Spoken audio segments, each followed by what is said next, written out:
বাবা মায়ের অতিরিক্ত ভালোবাসা সন্তানের জীবন ধ্বংসের জন্য দায়ী।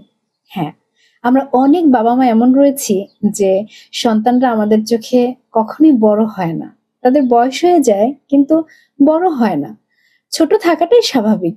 কিন্তু বয়সের সাথে সাথে তার উপরে একজন মানুষ হিসেবে যে ইমানি কিছু দায়িত্ব রয়েছে, কাজ রয়েছে, সেই জায়গাটা আমরা ছোট ছোট বলে তাদেরকে করতে উৎসাহিত করি না, বরং থামিয়ে দেই বা নিরুৎসাহিত করি। যেমনই রমাদান, অনেক বাবা-মারাই রয়েছে যারা সন্তানকে এতই ভালোবাসে যে বাচ্চা যদি রোজা রাখতে চায়, তাকে রাখতে দেয় না। বরং বলে, "না, তুমি এখনো ছোট, তোমার রোজা রাখার প্রয়োজন নেই।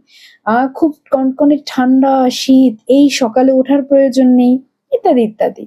তাদেরকে বলব যে, "না, এটা আপনাদের ভুল প্র্যাকটিস।